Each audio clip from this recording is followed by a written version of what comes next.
Chris Olave, former Ohio State Buckeye, first-round pick by the Saints just 3 years ago now, was involved or in the mix of some trade conversations. As Albert Breer from Sports Illustrated pointed out, the Saints got inquiries from the Browns and Steelers early in the offseason and rebuffed them. And Olave's had a really nice offseason since. Maybe someone blows New Orleans away with an offer.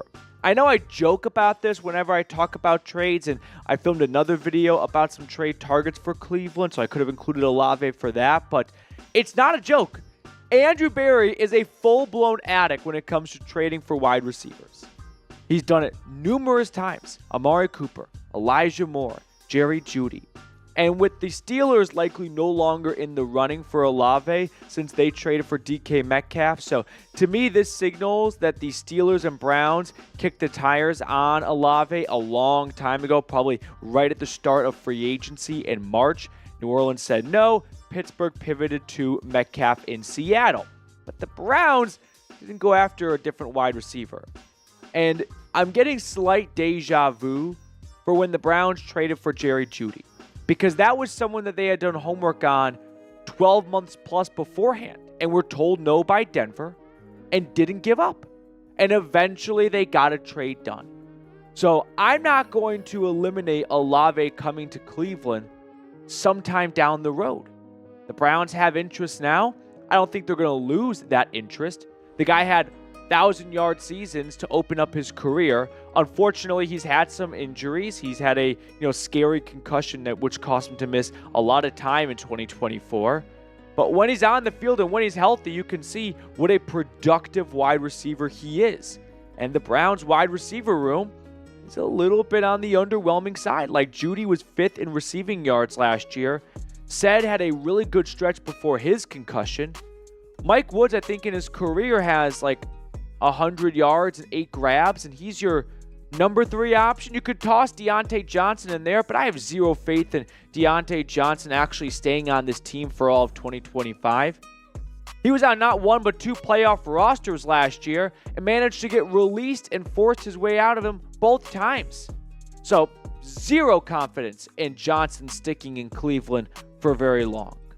I would love to see Olave traded to the Browns. One, it's going to, scratch that itch for Buckeye fans who would love to see some of their favorite players from Saturday play in Cleveland on Sunday.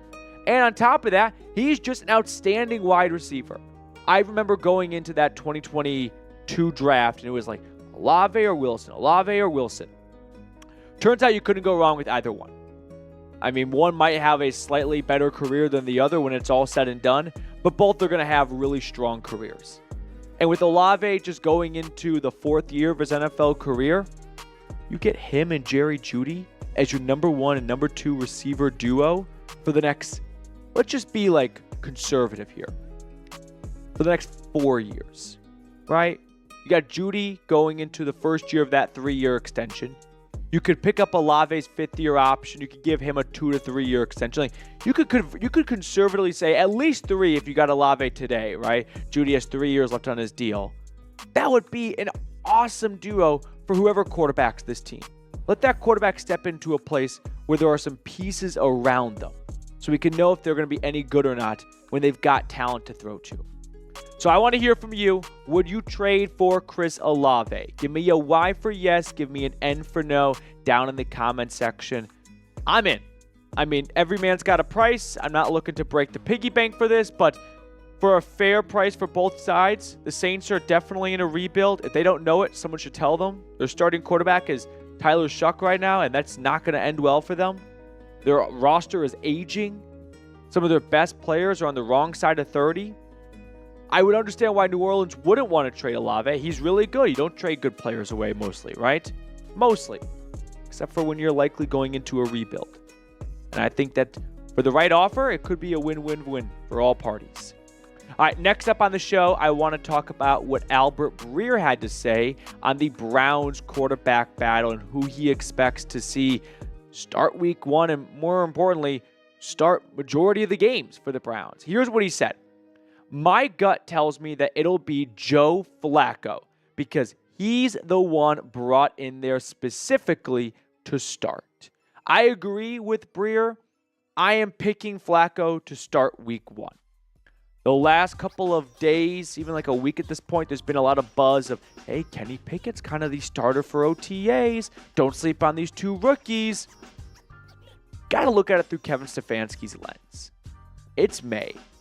Does he really need to push Joe Flacco to the max right now and go full throttle on him? No. He should go full throttle more on Pickett and the 2 rookies. See what he's got in those 3 younger quarterbacks.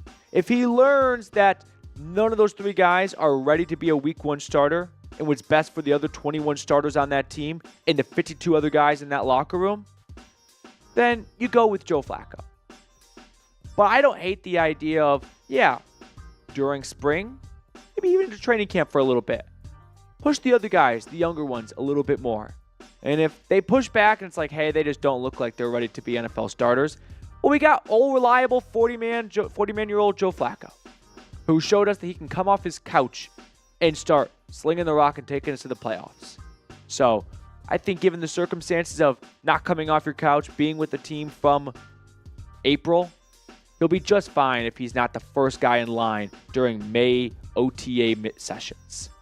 Now, the Browns, with Joe Flacco or any of these 4 quarterbacks, as long as it's not Deshaun Watson starting week 1, they are going to join the Denver Broncos and the Washington Commanders as the only teams to have 8 unique starting quarterbacks the past 10 seasons. That's some good trivia right there for you. And if you know me, you know I like my trivia. So, not fun company to be in right here. No team has just 1 for what it's worth. A lot of teams have 2. But no matter who the Browns trot out there against Joe Burrow and the Bengals at Huntington Bank Field, we're going to see a new week 1 starter for the 8th time in the last 10 years. Not really fun. Yeah, well, I guess it would be the 8th time in the last 11 years once you include 2025. So, the question that I'm kind of wrestling with here, and I'd love for someone to answer it for me. Kevin, if you're watching, you please answer. Or Andrew. Either one works.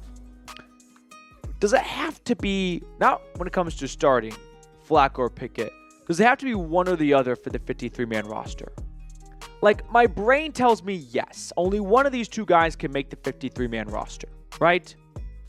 You're not going to take 4 quarterbacks. Most teams don't even take 3 quarterbacks anymore. Most teams roll with 2 on the 53-man roster. You're not cutting Dylan Gabriel your 3rd-round pick. I really doubt you cut Shedeur Sanders. So, if those 2 guys, kind of regardless of their performance, are locked in, then the only option available is it has to be Pickett or Flacco. But here's the situation that I don't know the answer to. What if Flacco proves to be the best option for week 1, but Pickett's the 2nd best option on the team? It's like, hey, Pickett looked good, but Flacco's definitely better. Are you really that motivated to just move on from Pickett because he wasn't, in August, the best quarterback? Do you want to give up on him that quickly? You traded a player and a 5th for him, and he doesn't make your 53-man roster because you're maxing out at 1 veteran quarterback? Like, I always thought they would take 2 veteran quarterbacks and 1 rookie.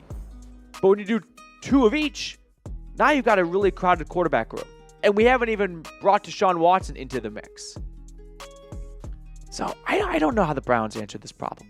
It's not a bad problem to have if you're like, we have too many good quarterbacks, which I wouldn't say too many great quarterbacks. That's a stretch, but too many like non-cuttable quarterbacks. That is something that I'm fascinated to see play out. It would make the most sense to just cut bait with the loser between Flacco and Pickett. But what if the loser's not bad? It's just not as good as the other guy. It's its own list Wikipedia of awards page. and nominations. I got it right here. Okay. Here it is. You got it? Fiddler on the Roof. He did Fiddler on the Roof. Prime for prime. I'm taking this guy over Beethoven. I got to say. I think you're right. I think he's over Beethoven. All right, so he wins Academy Awards for Fiddler on the Roof, Jaws, Star Wars, E.T., Schindler's List. Oh, man. Yeah, he was nominated. How did he not win for Indiana Jones? You got to be kidding me. Indiana Jones doesn't win? What are we doing? Hans Zimmer only has 2 Academy Awards. That's He's got crazy. 5. That is crazy that Raiders of the Lost Ark that Indiana Jones did not win. Also pretty crazy that Jurassic Park didn't win. Jurassic Park's such a theme. I mean, come on. Oh, man, he did The Patriot. He did Harry Potter and the Sorcerer's Stone, Harry Potter and Saving Prisoner Private of Ryan. Jeez. Azkaban. Yeah, that's your guy. That's the genius. Yeah, he's pretty good. That's your guy at all. He did Did you Saving watch Private that Ryan as Dial well. of the Destiny, Indiana Jones? I watched them all. That was the most How was recent that one? Yeah. Yeah, good. It was okay? Yeah, good. Yeah. All right. We should do, maybe a little bit of football here off the top. Did Coach Stefanski did the rounds this morning. He was on RBS and on with Mo Pedwin as well this morning. So He had did. that. He did. I didn't see anything incredibly newsworthy in terms of something that I didn't know in all of it. Obviously, a big topic of conversation on both of the interviews was the quarterback and how that's all going to shake out. And look, I think what you have from that is the first really true 4-person quarterback competition. That's what you got. Yeah, now he said that they're not going to split it up, 25%, 25%, 25%. It's going to be interesting. I wonder if they're going to even try to go 2 fields, get the 2 rookies together on one field, Flacco and Pickett on the other, and let them roll. He had a lot of great things to say about Kenny Pickett. He had a lot of great things to say about Shedeur. He said, quote, he's in there early. He's getting his work done. He's really working hard. I like everything there is about Shedeur. Big fan of Kenny Pickett's as well.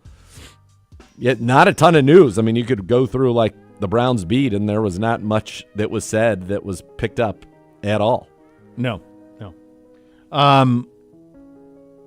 Did you play golf last night? No, rained out. Knew it. Yep, rained out. Yeah. We're underwater. That's It's just terrible. what it is, kids. It's just, awful. It's absolutely awful. I think Memorial Day weekend holiday in the state of Ohio has the biggest discrepancy from greatness to suck. Because if it were 75, baby, this weekend, we're kicking off summer. We're at pools. We're on the lakes. Yes, we're in boats we're and jet supposed to be. skis and golfing and all of that. No one's going to do any of that this weekend. Yeah. You can do some of it. We're going to fight through, and there's going to be people trying to act like they want to get in a swimming pool this weekend. The reality is you don't. You just don't. You're not going to want to go jet skiing this weekend unless you're in a wetsuit. Like all of those things are Looks like pushed aside. the weekend of the 31st. Looks like we got a chance to get back into it. I don't think we have anything that begins with an 8 though in the 10-day. It's all 70s at best. And it was 48 this morning.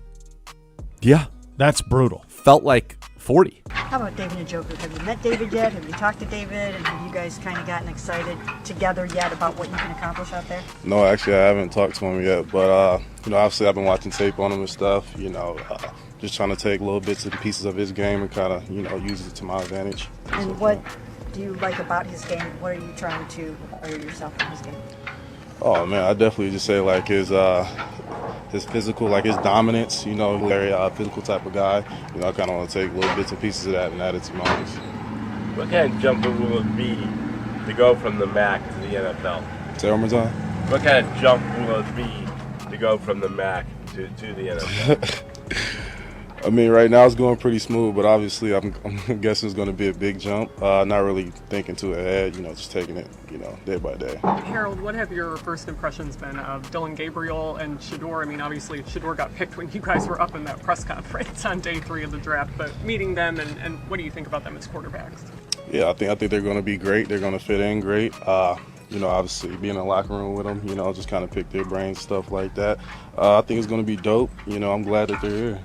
What's your reaction when they put the playbook in front of you for the first time? I imagine it's a little thicker than what you had at Bowling Green. It was no surprise. My last coach had a thick playbook like that, so really no difference. You mentioned knowing some of the guys before, but is there anyone, I know it's early, but in your time in this building that you've maybe gravitated towards, whether it's a vet that's here, coaches, or like a fellow rookie? I definitely say Christian Jones. I say I definitely gravitate toward him. That's my position coach. Obviously just talking to him, picking his brain. He's been in NFL for a while, so yeah, definitely him. What about all the extra attention, cameras, us? How's that been for you so far? It's a little different. I stream a little bit, so I kind of got the feeling of like the camera being right in front of me. But it's definitely different. Getting used to it for sure. Harold, obviously the highlights of you making plays, the passing game speak for themselves, but there's been different conversations about like you as a blocker. I know Alex Bayer, your assistant coach, mentioned that he felt like proved in your tape as well that you're a good blocker. Just what do you bring to the table in that respect? Like, how did your time at Bowling Green prepare you? What they did with your Bowling Green prepare you to be able to block as well? Yeah, I mean, like, any other place, I practice hard, I just try to be coachable, just keep doing those little things, and I feel like it's definitely going to translate. I think you said at the Combine that you were a Steeler fan as a kid. Your family was. What was their reaction to being drafted by the Browns? They was definitely excited because, not that far away, get to come to the games. And I wasn't a Steelers fan. My brother's a Steelers fan, but pretty much same thing. Will that change? Oh, most definitely. You see him in Browns every day. What fan were you? What team were you a fan of? So my brother's a Steelers fan, but I liked to watch Le'Veon Bell growing up. So, yeah. How about Travis Kelce is, from Cleveland. Is he somebody that you've really admired a lot, and is he someone that you will kind of try to connect with, maybe even around here somewhere? Definitely. I mean, that'd be definitely dope if I could. I'm not really an outgoing person, but, maybe I will hit him up, one day if I'm, feeling outgoing. You mentioned that Le'Veon Bell was one of those players that you grew up watching, and obviously, like, you're kind of known for maybe not being a prototypical tight end, having a little more movement. Did you kind of like steal some stuff or kind of take notes on his running style or anything like that? Or I guess what do you kind of attribute to you just kind of being a little more dynamic at the position? I mean, growing up, I think I just played a lot of different positions, so it ended up helping me in the long run, I guess. Obviously, I want to take a piece of his game, the patient, catch, pretty much do it all, so, yeah. Has there been a moment over the past couple days where it felt like this is really sinking in for you, whether it was getting your number or seeing your name above a locker, that you're like, okay, this is real? Man, definitely knew it was real, after, the day after, and I drove up and, we talked to all the coaches and GM. That's when I was like, wow, this is really real. My family was here. It was a dope experience. I don't think you played tight end until you got to college, right? What'd you say? You didn't play tight end in high school, only when you got to college. Yep. Right? How good do you think you can be? You're still a young tight end. And with pro coaching, what do you think your ceiling is? I think my ceiling is high, I'm going to keep, obviously being coachable. Just keep learning. That's really it. Just keep, taking everything in and, just keep wanting to grow, really. So I think I got a high ceiling. I'm sorry, you ever think about what if Bowling Green hadn't made you switch to tight end and it kept you on the defensive side of the ball? Quarterback rebuild, veteran exits, and Chris Olave trade rumors. Instead of pausing for a while, the Cleveland Browns chose to reload after 2024. Honestly, this offseason has been one of their boldest yet. From shifting their quarterback plan to deepening the defense and reworking coaching staff, the Browns look nothing like the team that limped through injuries last fall. Is all this enough to push further? Rookie tight end Harold Fannon Jr. joined Cleveland Browns Daily on May 23rd, and he didn't hold back. In media interviews, the Canton native spoke about stepping into the NFL spotlight, adjusting to pro-level tempo, and, most importantly, playing for his hometown team. It's surreal, he said. The third-round pick from Bowling Green already sounds like someone ready to contribute. Fannon praised the team's locker room culture and the mentorship from veterans, showing signs he's absorbing the system fast. Asked about OTAs, he admitted the learning curve is steep, but mentioned how eager he is to earn his spot. However, the biggest move seems to be about Deshaun Watson. Once again, he isn't ready. The Achilles tear changed everything, and the Browns couldn't wait more.